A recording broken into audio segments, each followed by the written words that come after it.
پیارے بچوں، ایک خوبصورت مرغا تھا، سنہری پر، لمبی دم، سر پر کلگی کا تاج۔ اس خوبصورت مرغے کے پاس رہنے کے لیے کوئی گھر نہ تھا۔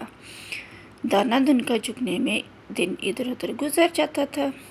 رات کو کبھی اس شاخ پر تو کبھی اس شاخ پر، کبھی اس جھاڑی میں کبھی اس جھاڑی میں وہ نیند پوری کر لیتا۔ چند دنوں کے بعد سردی بڑھ گئی۔ مرغا پریشان تھا کہ اب وہ کہاں دن گزارے گا۔ چنانچہ وہ اسی پریشانی میں وہ بکری کے پاس گیا۔ بکری کے باڑے کے باہر اس نے آواز لگائی، ککڑو کوں ککڑو کوں۔ بکری نے باڑے سے باہر نکل کر جھانکا تو بولی، کہو مرغے میاں، کیسے آنا ہوا؟ میرا گھر نہیں ہے۔ مرغے نے کہا، کیا میں چند دن تمہارے ساتھ رہ سکتا ہوں؟ میرا باڑا تو پہلے ہی تنگ ہے، تم کہاں رہو گے؟ بکری نے جواب دیا۔ مرغا بہت پریشان ہوا اور آگے بڑھ گیا۔ کچھ دور گھوڑے کا استبل تھا۔ استبل کے قریب پہنچ کر مرغا چلایا، ککڑو کوں ککڑو کوں۔ گھوڑا استبل کے دروازے پر آیا، بولا، مرغے میاں آج کیسے یاد کیا؟ میرے پاس سر چھپانے کے لیے جگہ نہیں ہے، میں چند دن استبل میں گزاروں گا۔ مرغے نے کہا، گھوڑے نے اس کو جواب دیا، میرا استبل تو میرے بچوں کے لیے کافی نہیں، تم کہاں رہو گے؟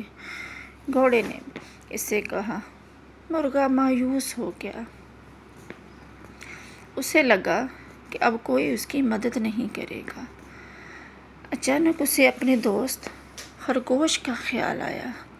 وہ بھاگا بھاگا خرگوش کے پاس پہنچا۔ خرگوش اسے دیکھ کر خوش ہو گیا۔ پہلے اس کو دانہ دن کا دیا۔ مرغے بھائی، آج آپ پریشان کیوں دکھائی دے رہے ہیں؟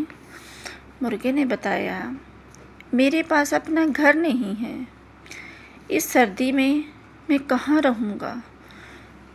مرغے نے کہا، اس میں پریشانی کی کیا بات ہے؟ میرے گھر کے قریب اپنا گھر بنا لو۔